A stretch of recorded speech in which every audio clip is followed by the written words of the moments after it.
دونوں متوجہ ہوں، اسلامی بھائیوں اور اسلامی بہنوں کے لیے اس طریقے نماز میں بعض باتیں فرض ہیں کہ اس کے بغیر نماز ہوگی ہی نہیں، بعض واجب کہ اس کا جان بوجھ کر چھوڑنا گناہ، اور توبہ سے سجدے اور توبہ کرنا اور نماز کا پھر سے پڑھنا واجب، اور بھول کر چھوٹنے سے سجدہ سہو واجب، اور بھول کر چھوٹنے سے سجدہ سہو واجب، اور بعض سنت مؤکدہ ہیں کہ جس کے چھوڑنے کی عادت بنا لینا گناہ ہے، اور بعض مستحب ہیں کہ جس کا کرنا ثواب اور نہ کرنا گناہ نہیں۔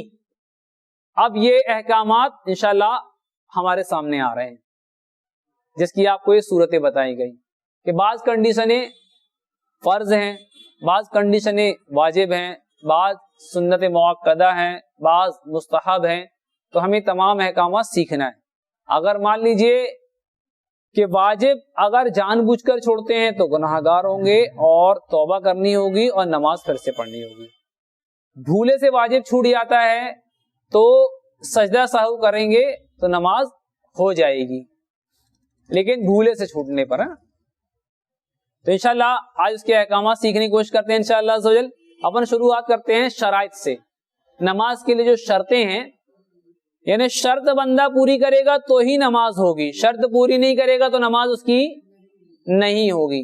تو شرط کتنی شرطیں ہیں؟ 6 شرطیں ہیں نماز کے لیے۔ کتنی شرطیں ہیں؟ 6 شرطیں ہیں نماز کے لیے۔ تو انشاءاللہ عز و جل آج ہم شرائط کے مسائل سیکھتے ہیں۔ تو نمبر 1 طہارت۔ نمبر 1 طہارت۔ طہارت یعنی کہ نمازی کا بدن، لباس اور جس جگہ نماز پڑھ رہا ہے اس جگہ کا ہر قسم کی نجاست سے پاک ہونا ضروری ہے۔ جس جگہ بندہ نماز پڑھ رہا ہے وہ جگہ، اس کے کپڑے اور وہ خود ہے نا، پورا اس کا جسم، وہ خود، اس کے کپڑے، اور جس جگہ وہ نماز پڑھ رہا ہے اس جگہ کا ہر قسم کی نجاست سے پاک ہونا شرط ہے۔ اگر یہ شرط نہیں پائی گئی تو اس کی نماز نہیں ہوگی۔ تو اس کا ہمیں خاص خیال رکھنا ہے انشاءاللہ۔ نمبر 2، اب اس میں بھی بہت بڑی تفصیل ہوتی ہے، یعنی کہ اب نجاست کیسے کہتے ہیں، نجاست غلیظہ ہے، خفیفہ ہے نا، کتنی مقدار میں نجاست ہو، اس کے بھی احکامات سیکھے جائیں گے۔ ابھی اپن موٹی موٹی بات سیکھتے ہیں، پھر انشاءاللہ اس کی بھی ڈیٹیل آئندہ چلتی رہے گی انشاءاللہ عز و جل۔ تو نجاست کے حکم میں، نجاست کے باب میں اپن نجاست سیکھیں گے انشاءاللہ۔ ابھی جو ہے شرائط سیکھتے چلیں انشاءاللہ عز و جل۔ تو یہ دھیان رکھیں کہ ہمیں اپنا بدن، اپنے کپڑے اور جس جگہ نماز پڑھ رہے ہیں اس جگہ کا ہر قسم کی نجاست سے پاک ہونا شرط ہے۔ ابھی اتنا سمجھ لیں انشاءاللہ عز و جل۔ نمبر 2 سترے عورت۔ شرط نمبر 2 سترے عورت، یعنی چھپانے والا ستر۔ مرد کے لیے جس ستر کو چھپانے کا حکم ہے اس کا چھپانا شرط ہے نماز کے لیے نا، یعنی یہ شرط پائی جائے گی تو اس کی نماز ہوگی۔ تو یہاں بتایا جا رہا ہے کہ مرد کے لیے ناف کے نیچے سے لے کر گھٹنوں سمیت، ناف کے نیچے سے لے کر گھٹنوں سمیت، یہ پورا گھٹنا چھپ جائے اس میں ہے نا، گھٹنوں سمیت بدن کا سارا حصہ چھپا ہوا ہونا ضروری ہے۔ جبکہ عورت کے لیے ان 5 اعضاء یعنی کہ منہ کی ٹکلی، دونوں ہتھیلیاں اور دونوں پاؤں کے تلووں کے علاوہ سارا جسم چھپانا لازمی ہے۔ البتہ اگر دونوں ہاتھ گٹوں تک، ہتھیلی اس کو کہلاتے ہیں، اگر دونوں ہاتھ گٹوں تک،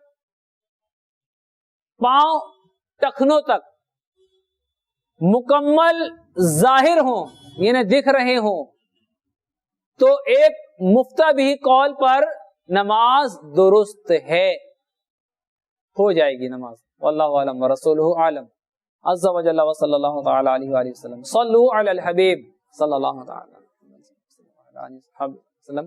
صلاۃ و سلام علیک یا رسول اللہ صلی اللہ تعالی علیہ وآلہ وسلم. تو شرط نمبر 2 ستر عورت کی تفصیل نمبر 2. اگر ایسا باریک کپڑا پہنا جس سے بدن کا وہ حصہ جس کا نماز میں چھپانا فرض ہے نظر آئے یا جلد کا رنگ ظاہر ہو، نماز نہ ہوگی.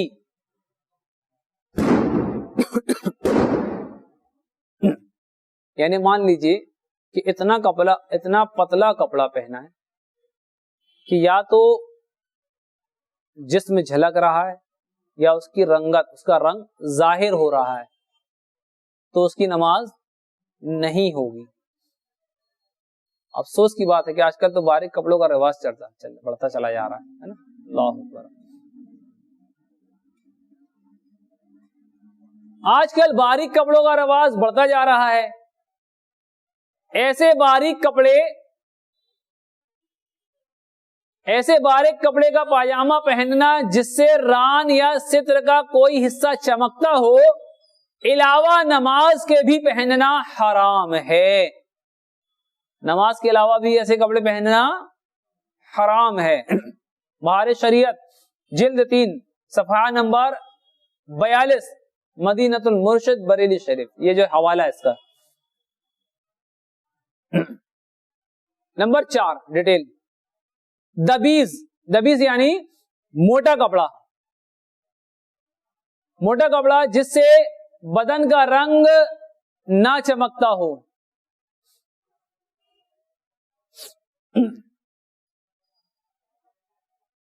دبیز یعنی موٹا کپڑا جس سے بدن کا رنگ نہ چمکتا ہو مگر بدن سے ایسا چپکا ہوا ہو کہ دیکھنے سے عضو کی ہیئت معلوم ہوتی ہو. ایسے کپڑے سے اگرچہ نماز ہو جائے گی مگر اس عضو کی طرف دوسروں کو نگاہ کرنا جائز نہیں. جیسے ٹی شرٹ، پینٹ، جینس وغیرہ چپکا ہوا پہنتے ہیں باڈی سے، تو جو ابھار ہوتا ہے باڈی کا وہ جھلکتا ہے، صاف سمجھ میں آتا ہے. تو اس طرف لوگوں کو نظر کرنا جائز نہیں ہے. تو بہتر ہے کہ ایسے ٹائٹ کپڑے ہی نہ پہنے. لوگوں کے لیے جائز نہیں ہے، ان کے جائز نہ ہونے کی وجہ کون بن رہا ہے؟ جو کپڑے پہن رہا ہے. تو ہمیں اس سے بچنا ہے انشاءاللہ. صلو علی الحبیب صلی اللہ تعالی علی محمد صلی اللہ علیہ وسلم وعلی آلہ واصحابہ بارک وسلم. صلاۃ و سلام علیک یا رسول اللہ صلی اللہ تعالی علیہ وسلم. ایسا لباس لوگوں کے سامنے پہننا منع ہے اور عورتوں کے لیے بدرجہ اولا ممانعت ہے. عورتوں کے لیے خاص طور سے اس کی تنبیہ کی گئی ہے کہ عورتیں خاص طور سے اس طرح کپڑے نہ پہنیں، چاہے وہ موٹا ہی ہو، جسم سے بالکل چپکا ہوا نہ ہو، اور پتلے کپڑے تو خاص طور سے نہ پہنیں. نمبر 5، بعض خواتین ململ وغیرہ کی باریک چادر نماز میں اوڑھتی ہیں جس سے بالوں کی سیاہی چمکتی ہے، بالوں کا کالا پن چمکتا ہے کپڑے کے اوپر. یا ایسا لباس پہنتی ہیں جس سے اعضاء کا رنگ نظر آتا ہے، ایسے لباس میں بھی نماز نہیں ہوتی. ایسے لباس میں بھی نماز، ایسا ململ کی باریک چادر یا دوپٹہ وغیرہ اوڑھ کر کے سلائیں پہنے اگر نماز پڑھتی ہیں اور ان کے بالوں کا کالا پن اوپر چمکتا ہے کپڑے کے اوپر، اس دکھتا ہے اس پر، ہے نا، تو اس کنڈیشن میں یا ایسا کپڑا پہنتی ہیں کہ جس کی وجہ سے ان کے جسم کی رنگت اوپر جھلکتی ہے، تو اس سے ان کی نماز نہیں ہوگی. صلو علی الحبیب صلی اللہ تعالی علی محمد صلی اللہ علیہ وسلم وعلی آلہ واصحابہ وبارک وسلم. صلاۃ و سلام علیک یا رسول اللہ صلی اللہ تعالی علیہ وآلہ وسلم. اس کو 2 حصوں میں کر دیتے ہیں. 3 شرطیں آج سیکھتے ہیں انشاءاللہ, 3 شرطیں کل سیکھیں گے. نمبر 3, استقبال قبلہ, یعنی نماز میں قبلہ یعنی کعبے کی طرف منہ کرنا. نمبر 1, نمازی نے بلا عذر جان بوجھ کر قبلے سے سینہ پھیر دیا, بغیر عذر کے جان بوجھ کر سینہ کعبہ شریف سے پھیر دیا, اگرچہ چاہے وہ فوراً ہی قبلے کی طرف ہو گیا, چونکہ اس نے بغیر عذر کے جان بوجھ کر اپنا سینہ کعبے سے پھیرا ہے, اور جیسے ہی پھیرا اگر وہ فوراً ہی سیدھا ہو جائے تب بھی نماز فاسد ہو گئی, نماز فاسد ہو گئی. اور اگر بلا قصد بغیر ارادہ سینہ قبلہ سے پھر گیا اور بقدر 3 بار سبحان اللہ کہنے کے وقفے سے پہلے 3 مرتبہ سبحان اللہ کہنے میں جتنی دیر لگتی ہے اتنی دیر سے پہلے واپس قبلہ رخ ہو گیا تو نماز فاسد نہ ہوئی. یہ کس کے لیے ہے؟ جو جان بوجھ کر ایسا نہیں کر رہا ہے, بے خیالی میں ہو گیا واللہ, بغیر قصد بغیر ارادہ ایسا کیا ہے نا. نمبر 2, اگر صرف منہ قبلے سے پھیرا, اگر صرف منہ قبلے سے پھیرا تو واجب ہے کہ فوراً قبلے کی طرف منہ کر لے, فوراً, ہے نا, اس کے لیے واجب ہے. اور نماز نہ جائے گی مگر بلا عذر ایسا کرنا مکروہ تحریمی ہے. اللہ, بغیر عذر کرے تو مکروہ تحریمی ہے. مکروہ تحریمی کیا ہوتا ہے؟ واجب الاعادہ, یعنی اس عمل کو اعادہ کرا جائے, اس کا اعادہ کیا جائے. نمبر 3, اگر ایسی جگہ پر ہے جہاں قبلے کی شناخت کا کوئی ذریعہ نہیں ہے, پتہ نہیں کعبہ شریف کا رخ کس طرف ہے, ایسی جگہ پہنچا, نہ کوئی ایسا مسلمان ہے جس سے پوچھ کر معلوم کیا جا سکے کہ کعبہ شریف کا رخ کس طرف ہے, تو تحری کیجئے. کیا کریں گے؟ تحری کریں گے, یعنی سوچئے اور جدھر قبلہ ہونا دل پر جمے ادھر ہی رخ کر دیجئے, آپ کے حق میں وہی قبلہ ہے. اگر مان لیجئے آپ ایسی جگہ گئے جہاں کوئی مسلمان بھی نہیں ہے, آپ کو ملا نہیں مطلب, ہے نا, اور آپ کو پتا بھی نہیں کعبہ شریف کا رخ کس طرف ہے, اب نماز کا بھی وقت ہے, نماز کا وقت جا رہا ہے, تو کیا کریں گے؟ جب ایسی کوئی صورت نہ ہو تو تحری کریں گے, سوچیں گے, غور و فکر کریں گے, اور جس طرف دل جمے کہ نہیں میرا دل کہہ رہا ہے کہ کعبہ شریف اس طرف ہے, تو اسی طرف رک کر کے نماز پڑھ لے, نماز اس کی ہو جائے گی. واللہ اعلم. مکروہ تحریمی جو ہے واجب الاعادہ ہوتا ہے, جیسا بتایا گیا ہے نا. ابھی تحریمی کا مسئلہ سمجھ لیں, ہے نا. تو تحریمی کیا ہے؟ واجب الاعادہ, جس کا ابھی ذکر ہوا. نمبر 4,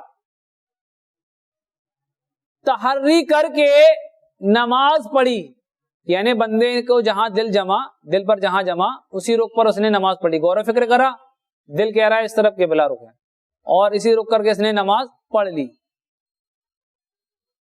تو تحری کر کے نماز پڑھی, بعد میں معلوم ہوا کہ قبلے کی طرف نماز نہیں پڑھی, تو نماز ہو گئی, نماز ہو گئی, لوٹانے کی حاجت نہیں, دہرانے کی ضرورت نہیں, نماز ہو گئی.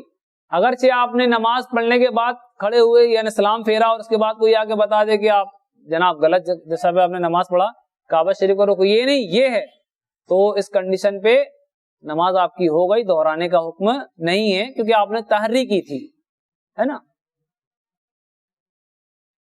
نمبر 5، ایک شخص تحری کر کے یعنی سوچ کر نماز پڑھ رہا ہو، چند دوست چند لوگ ہوں، ہے نا، اور دوسرا اس کو دیکھا دیکھی اسی سمت نماز پڑھے گا تو نہیں ہوگی۔ ایک شخص اس کا دل کہہ رہا ہے کہ اس طرف کعبہ شریف، دوسرا کھڑا ہو کے دیکھ رہا، اب اس نے تحری نہیں کرا، اس کو بھی نہیں معلوم، کوئی شناخت کا ذریعہ نہیں ہے، تو یہ اس کا دیکھا سے کہ اس نے بھی اسی رخ کر کے نماز پڑھ لیا، تو جو دیکھا سے کہ نماز پڑھ رہا اس کی نماز نہیں ہوگی۔ دوسرے کے لیے بھی تحری کرنے کا حکم ہے، وہ بھی تحری کرے۔ تو اس طریقے سے جب ہم غور و فکر کریں گے، تحری کریں گے، جب جہاں پر شناخت کوئی ذریعہ نہ ہو تو اس جگہ پر نماز ہماری ہو جائے گی انشاءاللہ۔ ٹھیک، مکروہ تحریمی واجب الاعادہ ہوتا ہے، اور مکروہ تنزیہی جو ہوتا ہے، مکروہ تنزیہی واجب الاعادہ نہیں ہوتا نا۔ ہاں یہ اور بات ہے کہ بندے کا اگر جذبہ ہو تو اس نماز کو بھی دہرا لے، بہتر ہے نا، لیکن حکم نہیں ہے کہ مطلب دہرایا جائے، دہرا لیا تو بہتر ہے، مکروہ تنزیہی ہونے پر نماز دہرا لے تو بہتر ہے، ورنہ نماز تو ہو گئی۔ اور تحریمی پر کیا ہوگا؟ واجب الاعادہ ہو گئی، بندے کو دہرانا پڑے گی۔ اور بعض تحریمی ایسے ہیں کہ نماز دہرانے سے بھی کام نہیں چلتا، سجدہ سہو سے کام نہیں چلتا، بعض سہو ایسے ہیں، تو سجدہ سہو کے بہت سے ایسے نا، سجدہ سہو کا حکم آتا ہے کہ جہاں مکروہ تحریمی ہو جائے بندے سے تو سجدہ سہو کر لے تو نماز ہو جائے گی۔ اب اس کچھ مکروہ تحریمی ایسے ہیں کہ جن پر نماز بندے کو یعنی سجدہ سہو سے کام نہیں چلے گا، نماز دہرانی ہی پڑے گی۔ واللہ اعلم ورسولہ اعلم۔ عز و جل و صلی اللہ تعالی علیہ وآلہ وسلم۔ اللہ عز و جل ہمیں کہنے سننے سے زیادہ عمل کرنے کی توفیق عطا فرمائے، درسی غلطیاں اور ہم سب کے تمام گناہ معاف فرمائے، آمین بجاہ النبی الامین وصلی اللہ تعالی علیہ وآلہ وسلم۔ صلو علی الحبیب صلی اللہ تعالی علی محمد صلی اللہ علیہ وسلم وعلی آلہ وسلم۔ اب انشاءاللہ چوتھی شرط جو ہے وقت کا موضوع چلے گا انشاءاللہ یہاں سے۔